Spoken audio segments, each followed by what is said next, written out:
Hello दोस्तों, कैसे हैं आप लोग। आई होप आप सभी लोग बहुत ही ज़्यादा अच्छे होंगे।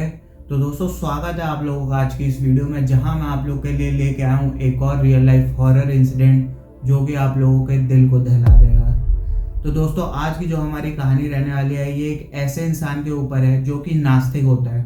ना वो भूत में विश्वास रखता है, ना वो भगवान में विश्वास रखता है। लेकिन उसके साथ एक ऐसी घटना घटती है जिसके बाद उसको भूत में भी और भगवान में भी, दोनों चीज़ों में विश्वास हो जाता है। तो दोस्तों, बिना किसी देरी के आइए बढ़ते हैं इस कहानी की तरफ। तो ये कहानी है जोधपुर में रहने वाले अनुराग की। तो जो अनुराग होता है वो बहुत ही बड़ी एमएनसी में जॉब कर रहा होता है और एक बहुत ही अच्छी पोस्ट पे जॉब कर रहा होता है। उसकी एक गर्लफ्रेंड भी होती है जिसका नाम होता है निधि। तो अभी थोड़े दिन बाद ही निधि का बर्थडे आने वाला होता है। तो जो अनुराग होता है वो सोचता है उसको सरप्राइज देने का, और वो निधि के लिए एक पार्टी प्लान करता है। जिस होटल में अनुराग निधि के लिए पार्टी प्लान करता है, उसी होटल में अनुराग रात स्पेंड करने के लिए एक रूम भी बुक करता है। तो ये दोनों उस दिन, जिस दिन निधि का बर्थडे होता है, जाते हैं वहाँ पे पार्टी वगैरह करते हैं। जब ये लोग काफ़ी ज़्यादा थक जाते हैं पार्टी वगैरह करके, तो ये लोग अपने कमरे में जाके सोने की सोचते हैं। तो जो अनुराग होता है वो बेड पे जाके लेट जाता है, और जो निधि होती है वो चली जाती है वॉशरूम के अंदर अपने कपड़े वगैरह चेंज करने के लिए। और अनुराग वहाँ पे बेड पे बैठ के स्मोक करने लगता है। तभी जो निधि है वो बाथरूम से निकलती है, और जैसे ही वो बाथरूम से निकलती है तो अनुराग को दिखाई देता है कि कैसे जो निधि है उसकी शक्ल अचानक से बदल गई है। उसकी मतलब नाक लंबी हो गई है, उसके कानों में दोनों बालियां आ गई हैं, उसकी नाक में नथनी है, बहुत बड़ी सी बिंदी उसने लगा रखी है। मतलब वो एकदम चुड़ैल जैसा रूप में आ गई थी, जो अनुराग देख के काफ़ी ज़्यादा डर जाता है। और उसको देखते ही वो मतलब बहुत तेज चिल्लाता है अपने रूम में और कहता है, कौन हो तुम और यहाँ क्या करने आई हो, निधि कहाँ है। तो जो निधि होती है वो कहती है, अरे मैं ही तो निधि हूँ। तो जो अनुराग होता है वो कहता है, नहीं नहीं, तू निधि नहीं है, तू बता निधि कहाँ है और निधि को क्या करा तूने। तो ये कहते कहते जो अनुराग होता है वो काफ़ी ज़्यादा घबरा गया होता है, क्योंकि उसको वहाँ पे निधि नहीं बल्कि चुड़ैल दिखाई दे रही होती है। तो ये कहते कहते जो अनुराग होता है वो खड़ा होता है। जो निधि होती है वो जाती है अनुराग के पास चली जाती है, और जैसे ही वो अनुराग के पास जाती है अनुराग उसको जोर से धक्का मारता है। वो बहुत जोर जाती है, दीवार भी लड़ती है, और वो अनुराग से कहती है, तू पागल हो गया है क्या, तूने इतनी जोर धक्का क्यों मारा मेरे को यार, इतनी जोर से लग गई। तो वो अनुराग कहता है, नाटक मत कर, ये बता निधि कहाँ है। तो जो निधि होती है वो उससे कहती है, अरे यार क्या हो गया तुझे, मैं ही तो निधि हूँ। तो तभी निधि अनुराग की तरफ बढ़ती है। तो जो अनुराग होता है वो इतना ज़्यादा घबरा होता है, वो पीछे जाता है और वो दीवार से जाके चिपक जाता है। और तो जो निधि होती है वो अनुराग की तरफ बढ़ रही होती है, लेकिन अनुराग इतना ज़्यादा घबराया होता है, वो बहुत ज़ोर से चीख मारता है और चीख मारते हुए गेट खोल के कमरे से भाग जाता है। तो निधि उसके पीछे पीछे भागती है उसको समझाने के लिए कि क्या हो गया, क्योंकि यहाँ पे निधि को कुछ भी नहीं समझ में आ रहा था कि अनुराग इतना ज़्यादा डर क्यों गया है। फिर उसके बाद जो है निधि पहुंचती है अनुराग के पास। अब सारी चीज़ें नॉर्मल थी। अब अनुराग को निधि में ऐसी कोई चुड़ैल, मतलब ऐसी कोई डरावनी औरत नहीं दिखाई दे रही थी जिसको उसको देख के डर लगे। तो निधि अनुराग से पूछती है कि तुझे क्या हो गया था, तू ऐसा बिहेव क्यों कर रहा था। तो जो अनुराग है वो निधि को बताता है कि कैसे कैसे उसको वहाँ पे मतलब निधि नहीं बल्कि एक चुड़ैल दिखाई दे रही थी, बहुत ही डरावनी चुड़ैल, जिसकी बहुत ही गंदी शक्ल थी, और मतलब उसकी नाक बहुत बड़ी थी, और बिल्कुल ऐसी लग रही थी कि वो एक चुड़ैल हो। तो जो निधि होती है वो अनुराग को समझाती है, अरे यार तू पागल हो गया, हो सकता है कि तूने कोई हॉरर मूवी वगैरह देखी हो, इस वजह से तू हेलुसिनेट कर रहा हो। तो अनुराग कहता है, नहीं नहीं, मेरा कोई वहम नहीं था, ये मुझे मालूम है, वो सच में वहाँ थी। और तो निधि उसको समझाती है थोड़ा बहुत, वो थोड़ा काम होता है। फिर जो निधि होती है वो उससे कहती है, चल वापस चलते हैं कमरे में। तो जो अनुराग होता है वो इतना ज़्यादा डर गया होता है इस इंसिडेंट के बाद कि वो उससे कहता है, नहीं नहीं, अब हम उस कमरे में नहीं जाएंगे, तुम अपना सामान पैक करो और हम यहाँ से अब सीधे अपने घर जाएंगे और वहीं जाके सोएंगे। तो जो निधि होती है वो भी मतलब ये समझ जाते हैं कि उसको काफ़ी ज़्यादा डर लग गया है किसी चीज़ से। तो निधि भी जाती है, वो अपना सामान वामान पैक करती है। अनुराग कमरे में भी नहीं जाता, वो इतना ज़्यादा डरा हुआ होता है। तो जैसे वो निधि सामान पैक करके आती है, लोग वापस अपने घर जाते हैं और अपने अपने घर जाके सो जाते हैं। लेकिन फिर एक दो दिन के बाद एक दिन एक रात अनुराग जब सोया होता है तो उसको नींद में ऐसा एहसास होता है कि कोई उसको देख रहा है, मतलब कोई उसके बेड के सामने खड़ा है और उसको कॉन्स्टेंटली घूरे जा रहा है। तो अनुराग की एकदम से नींद टूटती है, और नींद टूट के वो जैसे ही खड़ा होता है वो देखता है कि वही औरत जो उसको उस दिन रूम में दिखाई दी थी अब वो उसके कमरे में उसको खड़ी हुई दिखाई दे रही है। तो अनुराग देख के काफ़ी ज़्यादा घबरा जाता है और पसीने ही पसीने हो जाता है उसको देख के। और वो उससे मतलब चिल्ला के पूछता है कि कौन है तू, क्या करने आई है यहाँ पे। तो वो मतलब कुछ जवाब नहीं देती है सामने से वो जो भी होती है। तभी वो अचानक से गायब हो जाती है। और ये देख के जो अनुराग होता है वो इतना ज़्यादा डर जाता है, वो ज़ोर से चिल्लाता है। और तभी जो उसकी मतलब जो उसकी चीख सुन के उसकी मम्मी उसके पास आती है भाग के। तो अनुराग बताता है कैसे कैसे उसको उस दिन उसके साथ ये हादसा हुआ। अनुराग अपनी मम्मी को ये तो नहीं बता सकता था कि वो मतलब अपनी गर्लफ्रेंड निधि के साथ गया हुआ था उस रूम में। अनुराग उनको ये बताता है कि वो निधि के साथ नहीं बल्कि अपने दोस्तों के साथ गया था, तब उसके साथ ये इंसिडेंट हुआ। तो जो उसकी मम्मी होती है वो उसको डांट लगाती है ज़ोर से और कहती हैं कि तू पागल है, तू ऐसी उल्टी सीधी जगहों जाता है और ये सब खुशबू वशबू लगा के, मतलब ये परफ्यूम वर्फ्यूम लगा के।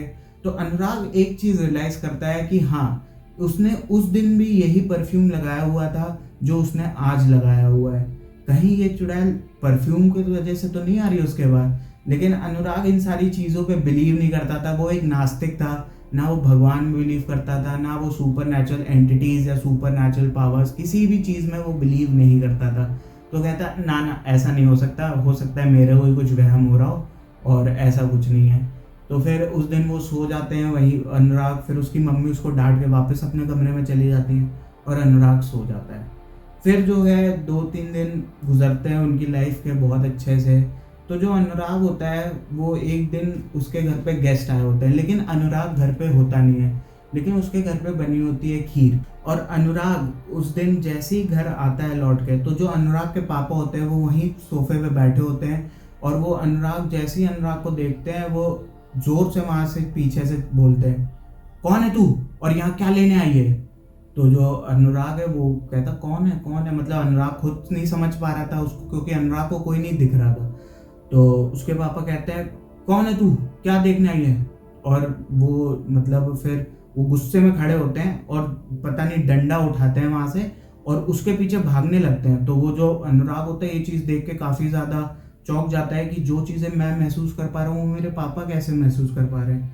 तो जैसे ही उसके पापा डंडा लेके भागते हैं तो वो करीबन आप ये समझो कि मोहल्ले में 1-2 किलोमीटर तक कम से कम उसको डंडा लेके भगाते हैं और फिर थोड़ी देर में वो वापस घर लौट के आते हैं। तो अनुराग उनसे पूछता है कि उन्होंने ऐसा क्या देख लिया कि वो इतनी ज़ोर से घबरा गए और चिल्ला के डंडा लेके भागे।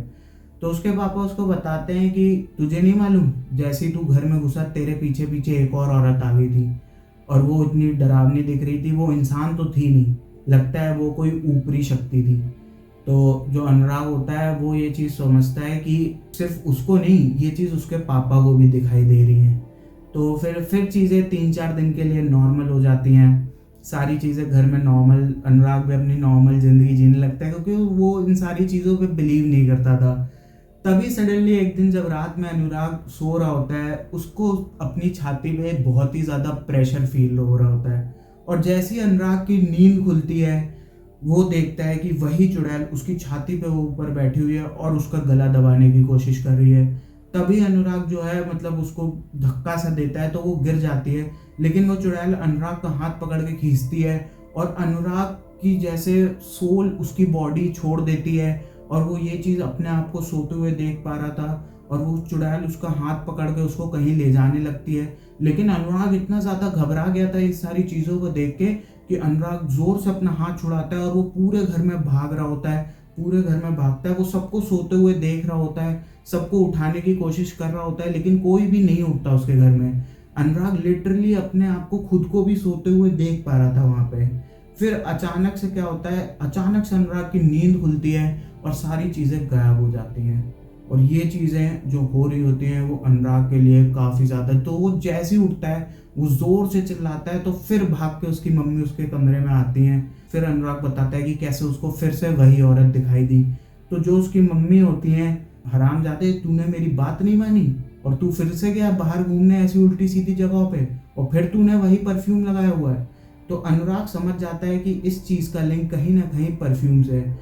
मतलब अनुराग काफ़ी ज़्यादा घबरा गया होता है, तो वो अपनी मम्मी से कहता है कि मम्मी आज यहीं सो जाओ मेरे पास, क्योंकि अभी मैं बहुत ज़्यादा डरा हुआ हूँ तो उसकी मम्मी भी इस चीज़ को समझती हैं और उस दिन वो वहीं पे सो जाती है अनुराग के पास। तो सुबह जब अनुराग उठता है तो वो ये चीज़ समझता है कि यार जब भी वो ये वाला परफ्यूम यूज़ कर रहा है तभी उसको ये सारी दिक्कतें हो रही हैं। तो जो अनुराग है वो उस परफ्यूम को साइड में रखता है और दुकान से जाकर दूसरे परफ्यूम्स ले आता है। और साथ ही साथ अनुराग ये भी सोचने लगता है कि यार वो मेरा हाथ पकड़ के मुझे कहाँ ले जाने की कोशिश कर रही थी, कहीं वो मेरे को कुछ बताने की कोशिश तो नहीं कर रही हो या कुछ दिखाना चाहती हो। ये सारे सवाल अनुराग के मन में घूम रहे होते हैं। 3-4 महीने गुजरते हैं जब तक वो दूसरे परफ्यूम्स यूज़ कर रहा था।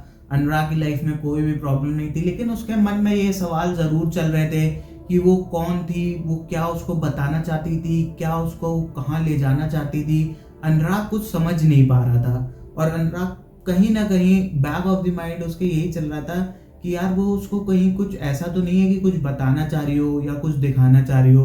अनुराग के मन में कहीं ना कहीं ये सवाल उसके चल ही रहे थे। 2-3 महीने गुजरते हैं तो चीज़ें काफ़ी मतलब पॉजिटिव हो जाती है अनुराग की लाइफ में। अब उसको ऐसा बिल्कुल फील नहीं हो रहा था कि कोई उसके आसपास है या कोई उसको देख रहा है, और वो एंटिटी भी अब एंटिटी कह लो या चुड़ैल, वो भी अनुराग को नहीं दिखाई दे रही थी।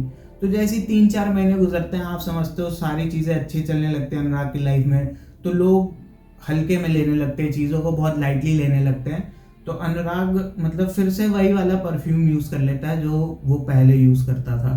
और इस बार वो परफ्यूम लगा के मतलब ये चेक करना चाह रहा था कि सही में इस परफ्यूम की वजह से कहीं ऐसा होता था कि या सिर्फ वो वहम था। वो परफ्यूम लगा के छत पे जाके खड़ा होता है, और जैसे ही वो छत पे जाके खड़ा होता है वो उसी मतलब 10-15 मिनट वो छत पे खड़ा रहता है। 10-15 मिनट के बाद वो देखता है कि वही जो चुड़ैल है वो उसके सामने खड़ी है। वो थोड़ी सी दूर खड़ी होती है और अनुराग ये देख के बहुत ज़्यादा घबरा गया होता है। तभी with in fraction of the second में वो जो चुड़ैल होती है वो एकदम अनुराग के मुंह के पास आके खड़ी हो जाती है और उसकी आंखों के अंदर देखने लगती है, जैसे वो अनुराग की बॉडी के अंदर देख रही हो, अनुराग की सोल के अंदर देख रही हो। और जो अनुराग है वो कुछ नहीं कर पा रहा होता है, वो फ्रीज खड़ा होता है वहाँ पे। उसको वो अपने ना हाथ पैर चला पा रहा है, ना वो कुछ बोल पा रहा है, ना वो चिल्ला पा रहा है। और वो चुड़ैल फिर अनुराग से कहती है, चलेगा मेरे साथ? और ये कहते ही वो गायब हो जाती है। और जैसे ही वो चुड़ैल गायब होती है तो अनुराग जो है वो जो फ्रीज हुआ होता है वो मतलब मूव करता है अपनी बॉडी और बहुत ज़्यादा घबरा जाता है, भागते हुए नीचे जाता है अपने घर में और वो जो बोतल है वो तोड़ देता है। जैसे ही वो बोतल तोड़ता है और वो मतलब इतना ज़्यादा घबरा गया होता है इस इंसिडेंट के बाद, वो नहाने भी चला जाता है। वो नहीं चाहता था कि अब वो ऐसा कुछ भी फील करे या उस एंटिटी को, लेकिन बैक ऑफ द माइंड मतलब वो कहीं ना कहीं ये चीज़ तो सोच ही रहा होता है कि कहीं ये जो एंटिटी है या चुड़ैल आप कह लो, उसको कुछ बताना चाह रही है, उसको कुछ दिखाना चाह रही है। उसके मन में ये सारे सवाल चलते रह रहे थे। तभी अचानक से एक दिन जो अनुराग है उसको अपने गांव जाना पड़ता है किसी काम से, तो उसका भाई भी उसके साथ गया होता है। जैसे ही वो अनुराग वहाँ पे मतलब अपना काम वाम खत्म करके ये दोनों भाई वापस लौट रहे होते हैं रात में, तो तभी अचानक से जब रात में ये लोग लौट रहे होते हैं, अनुराग को वापस वही चुड़ैल दिखती है। और इस बार वो उसके सामने से मतलब उसकी गाड़ी के सामने से जाती है वॉक करते हुए, और वो अनुराग की आंखों में आंखें डाल के देख रही होती है। और ये चीज़ अनुराग देखता है, अनुराग एकदम मतलब खो सा जाता है उसकी आंखों में, और वो एकदम कुछ समझ पाता है। इससे ही पहले जो अनुराग की गाड़ी होती है वो डिवाइडर में जाके लड़ जाती है, और जैसे ही वो लड़ती है अनुराग को होश आता है। लेकिन फिर उस टाइम पे मतलब अनुराग कुछ कर नहीं सकता था क्योंकि रात का समय था। वो वहाँ आसपास कोई मतलब मैकेनिक की दुकान भी नहीं थी जहाँ वो जाके अपनी गाड़ी वगैरह सही करवा ले। उसका टायर वगैरह बिल्कुल बर्स्ट हो गया था, तो उसकी गाड़ी चलने की कंडीशन में नहीं थी, और वो अपनी गाड़ी को छोड़ के वहाँ से जा भी नहीं सकता था क्योंकि वो बहुत सुनसान एरिया था। तो आप समझ रहे हो ऐसी जगह पे गाड़ी अकेले खड़ी करके नहीं जाते लोग, क्योंकि उसको लगा कि कोई उसकी गाड़ी चुरा ना ले या कोई सामान वामान या पार्ट्स वार्ट्स उससे निकाल ना ले। तो अनुराग वहीं खड़ा था। तभी अनुराग को मतलब अनुराग वहाँ पे खड़ा था, तो ठंड का समय था वो। तो जो अनुराग और अनुराग का भाई आपस में बात करते हैं और वो बोलते हैं कि यार यहाँ तो ठंड लग रही है, गाड़ी का एक काम करते हैं, गाड़ी के अंदर बैठते हैं। तो जैसे ये लोग गाड़ी के अंदर बैठते हैं तो अनुराग जो है अपनी थोड़ी सराउंडिंग्स चेक करता है। तो अनुराग को क्या दिखाई देता है, उसके राइट साइड में एक शमशान होता है, और उस शमशान में जैसे अभी अभी किसी ने मतलब आप समझ रहे हो कि सुबह ही कोई वहाँ पे क्रियाक्रम करके गया हो और वहाँ पे कोई बॉडी जल रही हो। ये काफ़ी शॉकिंग होता है कहीं ये हमें कुछ बताना तो नहीं चाह रही। मतलब उसके मन में ये सवाल आ ही रहे होते हैं बार बार कि ये क्या बताना चाह रही है मुझे और क्या दिखाना चाह रही है अनुराग को। फिर जैसे तैसे सुबह होती है, वो मतलब उसके घर वाले वहाँ पे आते हैं, वो लोग गाड़ी गाड़ी को टो करवाते हैं, क्रेन वगैरह करवा के वो घर उसको ले जाते हैं। घर पहुँचते हैं, फिर उनके मतलब हफ्ते 2 हफ्ते 3 हफ्ते बहुत अच्छे गुजरते हैं।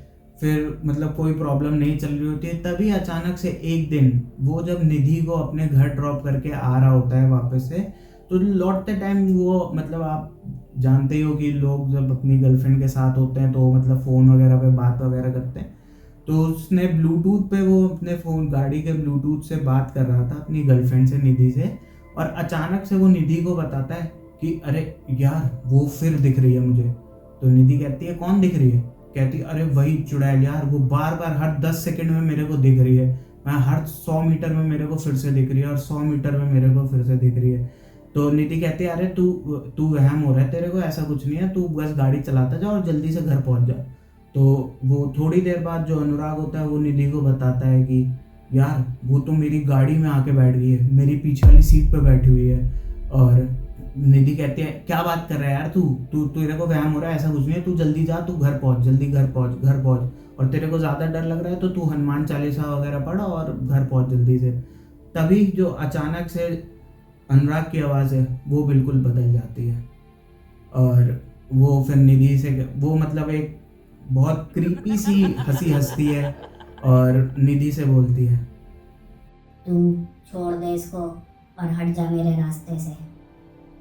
तो निधि उससे कहती है कौन बोल रहा है, कौन बोल रहा है? और ये अनुराग यार आवाज़ बदल के मेरे को डराओ मत। तो वो जो चुड़ैल होती है वो फिर से बोलती है ये डराने की कोशिश नहीं कर रहा, मैं तेरे को अभी भी बता रही हूँ कि तू छोड़ दे इसको और तू मेरे रास्ते से हट जा, नहीं तो मैं इसको मार डालूंगी। तो निधि कहती है कि नहीं यार ऐसा कुछ मत करना, और तुम जो भी हो इसके हमारे पीछे क्यों पड़ी हो और हमसे क्या चाहती हो? कहती है मैं इसको ले जाना चाहती हूँ। तो निधि कहती कहाँ ले जाना चाहती? कहती अपने साथ, अपनी दुनिया में। कहती तुम हमारा कुछ नहीं कर सकते, भगवान हमारे साथ है। निधि ऐसा कहती उससे। तो वो चुड़ैल फिर से बहुत हंसी हंसती है। कहती अच्छा मैं ऐसा नहीं कर सकती। वो अनुराग को ले जाती है एक खाई के पास और वहां पे खड़े होके मतलब बोलती कि अच्छा देख अभी मैं इसको अपने साथ लेके जाती हूँ। तो जो निधि होती है वो बहुत ज़्यादा घबरा जाती है कि कहीं कुछ उल्टा सीधा ना हो जाए अनुराग के साथ। तो वो मतलब उस घबरा के सोचते अरे नहीं नहीं नहीं ऐसा कुछ मत करना, ऐसा कुछ मत करना, ठीक है मेरे से गलती हो गई और मैं इसके रास्ते से हट जाऊंगी, ये है वो। और ये कह के जो है वो फ़ोन कट हो जाता है। तो फिर जैसे निधि से कनेक्शन ड्रॉप होता है, इधर जो अनुराग होता है उस वापस से अपना सा थोड़ा सा जो उसका सेंस होता है वो रीगेन होता है, मतलब थोड़ा सा वो होश में आता है, वो अपने आप को थोड़ा सा कंट्रोल करने की कोशिश करता है और वो कंट्रोल करके गाड़ी में बैठ जाता है। गाड़ी में बैठ के वो गाड़ी चलाने लगता है, लेकिन उसका मतलब जो कंट्रोल था वो अपने ऊपर इतना ज़्यादा नहीं था। वो गाड़ी चलाते चलाते वो कहीं और ही निकल जाता है अपने घर की जगह। वो जयपुर जोधपुर हाईवे पे पहुंच जाता है और वहीं पे ड्राइव करने लगता है गाड़ी को। फिर वो और ज़्यादा मतलब कोशिश करता है मतलब अपने ऊपर कंट्रोल गेन करने की, और उसके बाद वो साइड में गाड़ी पार करता है। और इधर जो निधि होती है वो अनुराग के घर पे फ़ोन करके बता देती है कि कैसे कैसे उसके साथ ऐसा हुआ और अभी वो लोग फ़ोन पे बात कर रहे थे और ये दिक्कतें हो गई। तो जो अनुराग के घर वाले होते हैं वो काफ़ी ज़्यादा घबरा जाते हैं और इधर जो अनुराग होता है वो मतलब गाड़ी साइड में लगाता है, वो गाड़ी से उतरता है और वो मतलब फिर से जैसे अपने ऊपर से उसका कंट्रोल चला गया होता है। वो हाईवे पे इधर से उधर भाग रहा है और मतलब गाड़ियाँ आ रही है हाईवे पे, ट्रक्स आ रहे हैं, सब आ रहा है। लेकिन इतनी देर में जो उसके घर वाले होते हैं वो उसको ढूंढते ढूंढते वहाँ पहुँच जाते हैं, क्योंकि निधि को मालूम होता है कि वो कहाँ पे गया था कहाँ पे नहीं। तो निधि ने उसको उनके घर वालों को बताया होता है सारी चीज़ें। तो घर वाले उसको पहुंचते हैं, वहाँ पे ढूंढते हैं और घर लेके आते हैं अनुराग को। घर लेके आते हैं तो जो अनुराग की मम्मी होती है वो अंदर जाती है, मंदिर से गंगा जल वगैरह लेके आती हैं। वो पूरा उसके ऊपर गंगा जल वगैरह छिड़कती हैं और जैसे ही उसके ऊपर वो गंगा जल छिड़का जाता है तो जो अनुराग होता है वो बेहोश हो जाता है। बेहोश हो जाता है, फिर उसकी आंखें खुलती हैं सुबह, और सुबह जैसे ही वो खुलती हैं तो अनुराग बताता है कि उसके साथ कल रात में क्या क्या हुआ, वो सारी चीज़ें अपने परिवार वालों को बताता है। तो जो उसके परिवार वाले होते हैं वो मतलब बहुत पता करते हैं कि ये सारी चीज़ें कैसे हटेंगी। तो वो उनको पता चलता है एक पंडित जी के बारे में कि ये मतलब इन सब प्रेत बाधाओं और इन सब चीज़ों में हेल्प करते हैं लोगों की, और इन सब चीज़ों को दूर करते हैं। तो जो अनुराग के घर वाले होते हैं उन पंडित जी से कांटेक्ट करते हैं और उनको घर बुलाया जाता है। मतलब उनको सारी बातें बताई जाती हैं कि कहाँ से चीज़ें चालू हुई और कहाँ मतलब कैसे कैसे बीच में हुआ और चीज़ें कैसे सही हो जाती थी, और फिर वो मतलब उसको बार बार वो चीज़ें दिखाई दे रही थी। और अब तो हद पार हो गई थी, इस बार तो अनुराग की जान पे बात बन के आ गई थी। तो तब उन लोग ने ये कदम उठाया और उन पंडित जी को बुलाया। तो पंडित जी ने मतलब वहाँ पे अपने मंत्र वगैरह पढ़े और उन्होंने अपनी ध्यान लगाया आंखें बंद वगैरह करके। तो जो पंडित जी हैं वो अनुराग को बताते हैं कि वो जो मतलब जो भी चुड़ैल है या एंटिटी है वो इससे इसलिए जुड़ना चाहते हैं क्योंकि ये खुद उसके बारे में अपने मन में सोच रहा है। अगर ये उसके बारे में ना सोचे तो वो एंटिटी इससे दूर हो जाएगी, वो प्रेत आत्मा इससे दूर हो जाएगी। तो ये सारी चीज़ें जब पंडित जी अनुराग को बताते हैं तो हाँ, अनुराग भी इस चीज़ को समझता है कि हाँ वो ये चीज़ें सोच तो रहा होता है। तो पंडित जी उसको उपाय बताते हैं कि कैसे वो इन सारी चीज़ों से दूर हो जाएगा और कैसे मतलब वो अपने माइंड पे कंट्रोल गेन कर लेगा, और इन सब चीज़ों के बारे में मतलब उसको ख्याल नहीं आएगा। पंडित जी उसको एक मंत्र भी बताते हैं कि तुम्हें ये मंत्र मतलब डेली जब भी तुम सो रहे हो, सोने से पहले और जागने के बाद डेली ये मंत्र का तुम्हें उच्चारण करना है 7-7 बार दोनों समय, और तब तुम्हें सोना है या तब तुम्हें उठ के कोई भी काम करना है। उसके बाद जो है जो अनुराग है वो जो पंडित जी की बताई हुई सारी चीज़ें हैं वो फॉलो करने लगता है। चीज़ें काफ़ी ज़्यादा अच्छी चल रही हैं आज भी उसकी ज़िंदगी में, लेकिन कहीं उसको यही डर लगता है कि वो अगर ये सारी चीज़ें बंद करना फिर से बंद कर दे तो कहीं उसके साथ फिर से कोई हादसा ना हो जाए। तो दोस्तों आज उसको यकीन हो चुका है कि इस दुनिया में भगवान भी है और इस दुनिया में भूत प्रेत भी है। तो दोस्तों ये कहानी थी जहाँ पे एक नास्तिक बना आस्तिक, उसको समझ में आया भगवान की इम्पोर्टेंस, और उसको ये भी समझ में आया कि हमारी दुनिया के अलावा एक और दुनिया है जिसके बारे में हम बहुत ज़्यादा नहीं जानते हैं। तो दोस्तों ये थी हमारी आज की कहानी। तो जो भी आपके थॉट्स हों हमें कमेंट सेक्शन में ज़रूर बताइएगा। एंड अगर आपको वीडियो पसंद आई हो या हमारी स्टोरी पसंद आई हो तो वीडियो को लाइक ज़रूर करें, और अगर आप हमारी वीडियो यूट्यूब पे देख रहे हैं तो चैनल को सब्सक्राइब, और अगर फेसबुक पे देख रहे हैं तो पेज को फॉलो करना ना भूलें। मिलते हैं ऐसे फिर से किसी रियल हॉरर इंसिडेंट के साथ अपनी अगली वीडियो में। तब तक के लिए जय श्री राम।